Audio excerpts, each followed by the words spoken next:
कभी कभी लाइफ में ना एक ऐसा टाइम आता है जब आपको खुद भी नहीं पता होता कि आपको चाहिए क्या। बस मन करता है थोड़ा सा ब्रेक लेने का, थोड़ा अपनी डेली रूटीन से बाहर जाने का और शायद थोड़ा खुद से भी दूर जाने का। मेरे साथ भी ऐसा ही हुआ एंड एक दिन मैंने डिसाइड किया थाईलैंड चलते हैं, बस एक वीक के लिए। नो बिग प्लान, कोई लाइफ चेंजिंग एक्सपेक्टेशंस नहीं, बस एक बैकपैक, एक पासपोर्ट और एक फ़्लाइट। दिल्ली एयरपोर्ट से फ़्लाइट बोर्ड करते वक्त मुझे ऑनेस्टली नहीं पता था कि ये 7 डेज़ कैसे होने वाले हैं। प्लान सिंपल था, फुकेट, कराबी, बैंकॉक, थोड़ा एक्सप्लोर करूँगा, थोड़ा रिलैक्स करूँगा और फिर वापस अपनी नॉर्मल लाइफ में। सिंपल, एटलीस्ट मुझे ऐसा ही लगा था। लेकिन मुझे लगता है ट्रैवल की सबसे इंटरेस्टिंग बात यही है, आप घर से एक प्लान लेके निकलते हो और जर्नी ख़त्म होते होते आपके पास होती है एक कम्प्लीटली डिफरेंट स्टोरी।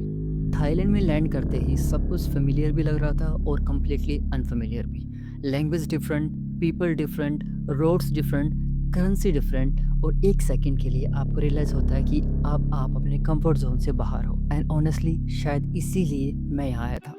फोकेट में मेरे पास 2 दिन थे, तो नेचुरली मैंने सोचा जितना हो सके उतना एक्सप्लोर करते हैं, because that's what we do on holidays, right. हम एक दिन न्यू प्लेस पर जाते हैं और सडनली लगता है कि हर एक मिनट को प्रोडक्टिव बनाना है, हर एक जगह जाना है, हर व्यू देखना है, हर मोमेंट कैप्चर करना है। और इसी चक्कर में कभी कभी हम एक्चुअल मोमेंट जीना भूल जाते हैं। लेकिन फोकेट में एक चीज़ ने मुझे स्लो डाउन कर दिया, द ओशन। समुद्र के सामने बैठकर आपको रियलाइज़ होता है कि दुनिया कितनी बड़ी है और हम अपनी छोटी सी रूटीन में लाइफ में इतना ज़्यादा बिजी हो जाते हैं, कितनी छोटी छोटी चीज़ों को लेकर स्ट्रेस करते रहते हैं।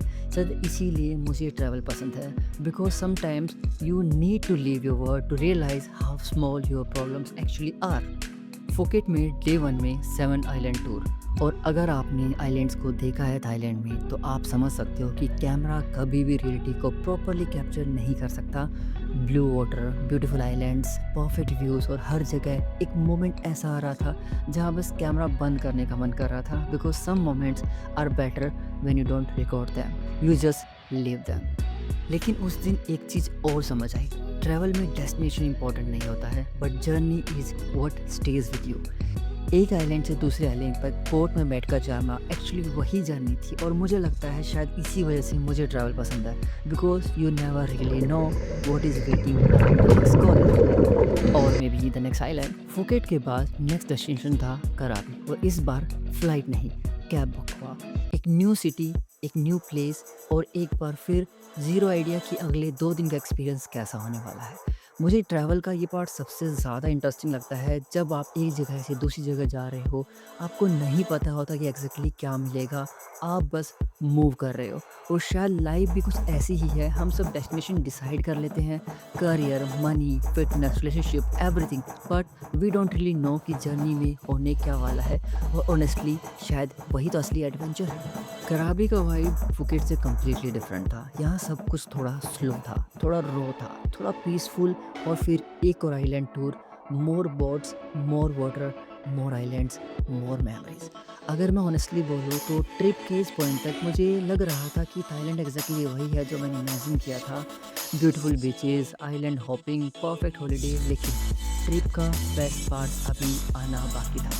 सो कराबी में बोट टूर, आइलैंड टूर सब करने के बाद अगली डेस्टिनेशन होने वाली है बैंकॉक। और यहाँ थाईलैंड कम्प्लीटली चेंज हो गया। फुकेट में you see the post card, कराबी में you see the adventure, but Bangkok you feel the city. Noise, traffic, people, lights, food, thousands of stories happening at the same time, and suddenly मुझे लगा कि मैं vacation पे नहीं हूँ, मैं ट्रैवल कर रहा हूँ। फिर आया चटचट मार्केट, और फिर मुझे नहीं पता क्या क्यों, लेकिन यहीं पर थाईलैंड का एक्सपीरियंस मेरे लिए थोड़ा पर्सनल हो गया।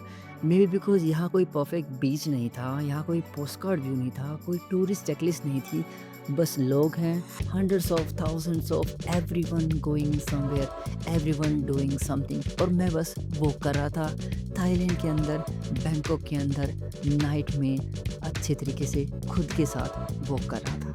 किसी अननोन सिटी में जब आप बिना किसी प्लान के वॉक करते हो तो एक अजीब सी फीलिंग होती है। आप किसी को नहीं जानते, कोई आपको नहीं जानता, किसी को फ़र्क नहीं पड़ता कि आप कौन हो, क्या करते हो, आपकी लाइफ में क्या चल रहा है।